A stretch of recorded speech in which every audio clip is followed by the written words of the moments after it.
Well, what would we actually? We talked a little bit about this when I interviewed you before the primaries. But how would a Hughes administration handle media and public requests for information? You know, I'm an open book. I'm sitting here having an interview with yes. being taped by two cameras. So, you know, the thing for me is that it goes back to the time I spent on county council. Okay. And I was one of 7, and everything we did was public. I can understand how the mayor as one, it might be easier to just do things and then tell people about it afterwards, but I don't think that's the best process for the community. So for me, everything the city does is of the citizens. It's not the budgets. It's not my money. It's the citizens' money. What's happening in the city administration? It's my work. It's the citizens' work. So we intend to be an open door. That's the best way. Sometimes you draw more questions, you draw more fire that way. But I think we're going to have a better process, and we're going to wind up all stronger down the road if we do it that way. Okay. And well, I mean, I hate to. Don't hold back. Everyone says that. You know, everyone says it's going to be an open book, sure. but from what I heard, and forgive me if I'm putting words in your mouth, but your experience on county council was sort of taught you how to maybe handle that or handle. Right. I mean, it was very clear that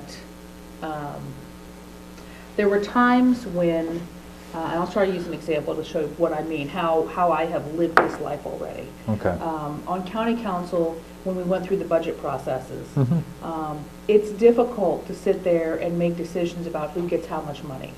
But when it's 7 people making the decision, you have to be public about it. And you also involve the department heads. There were winners and losers in that, or they felt like they were winners and losers. Really, it was all going towards the strength of the whole. But there are going to be individuals who feel like they're winners and losers.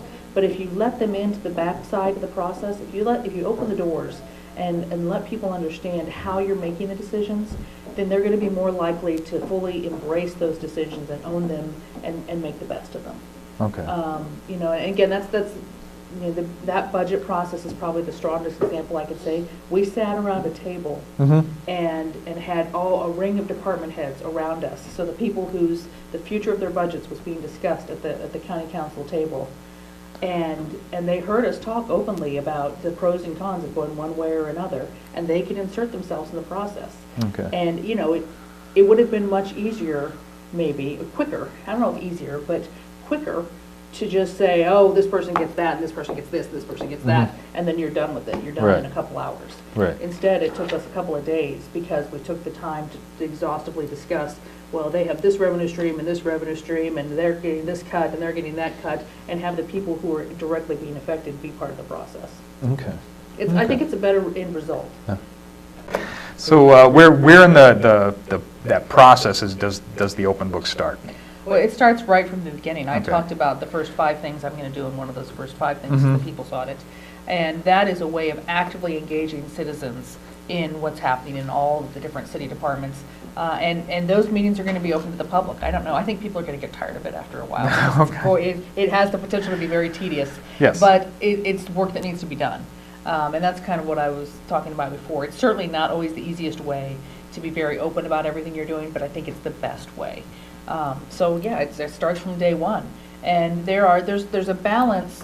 There are times that you want people to have the opportunity to dream a little and to think. You know, just the word is brainstorming when you're kind of throwing things and seeing what sticks and ideas for the community. But I think that there's a balance between you know, delving into things and making a plan and checking things out.